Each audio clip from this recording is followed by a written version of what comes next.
Good afternoon, people. Hey, and it's the 5% Budweiser you were seeing on the thumbnail.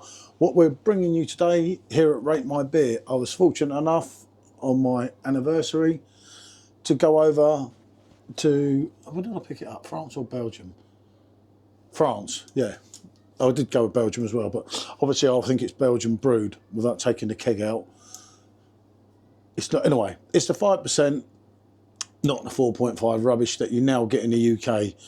And we thought we better do this review because the keg is running kind of low, should we say now. And it was what we used to get in the United Kingdom, where they obviously butchered yet another beer for some reason. I don't know what makes them do this, because Bud, for me, goes back, and I've mentioned it in reviews before, so if you're not new, then, you know, that's how it is.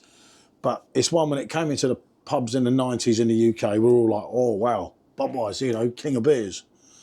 American beer. Yeah, and do you know what? It's that 5% one. I know a lot of people slate it. For me, I've always said, Michelle's always said, you've said last night, Drake Man said, yeah. It delivers, you know. As I say, why they messed around with it and killed something that really had a lot going for it doesn't really fail to amaze me with them. But there you go.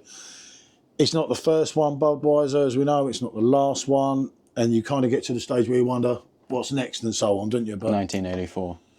During the war, yeah. Anyway, I'm going to put a Bud.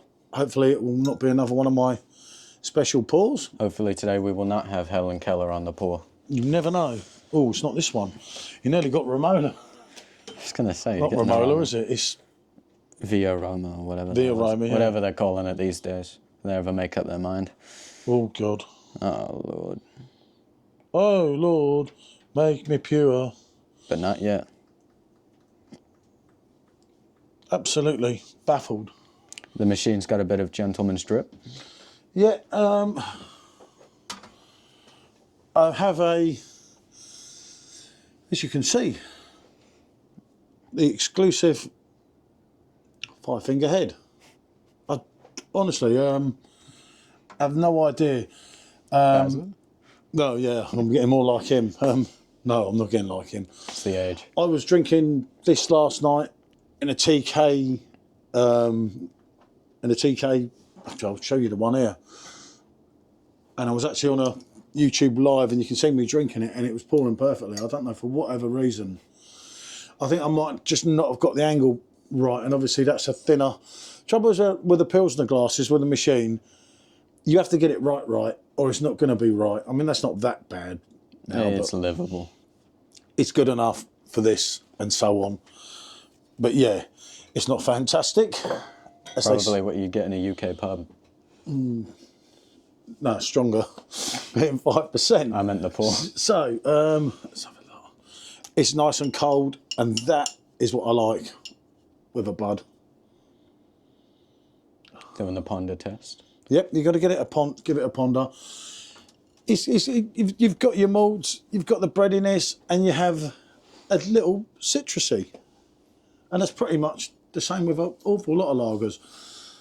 The proof on the pudding is on a taste. And for me, as I say, this is delivered. This is creme de la creme. That is leagues ahead of what we get here.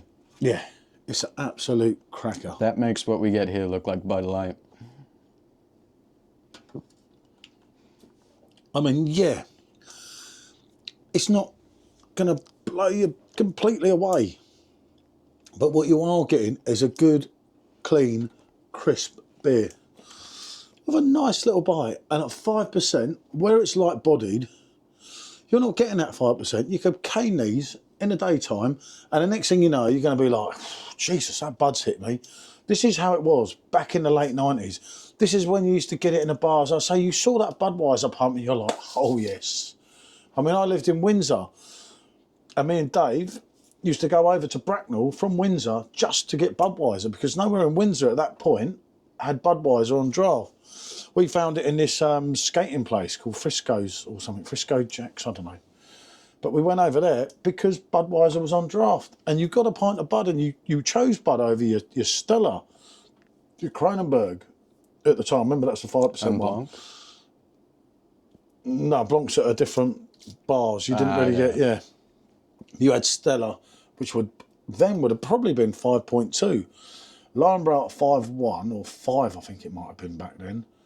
I don't think it was 5.2. I know Stella was 5.2. Kronenberg was obviously 5. And the Bud would have been 5. But there was something about Budweiser, and it was kind of like, it was at one stage, like about 96 or something, it was actually quite a trendy drink, you know? And Yeah, I remember. a lot of people, well, yeah. But a lot of people say, oh, well, the Bud didn't age well and so on and so forth. And yeah, I get that. That's your opinion, then yeah. I mean, what has aged well? From the sounds of it, everything's had a fall from grace.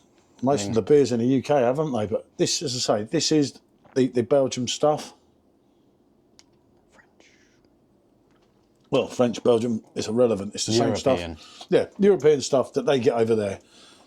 And yeah, as I say, it is light-bodied, but it does have a go with it. It has flavour, you know. I mean, you get dodgy beer reviewers that have no clue about flavour. I'm not going to mention them two names. Not mentioning any names. Sups and Bazza, but, you know. Clueless.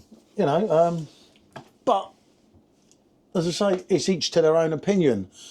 I get that as well, but I'll tell you what, you're drinking a lot worse stuff than that on your machine, and a lot of people are.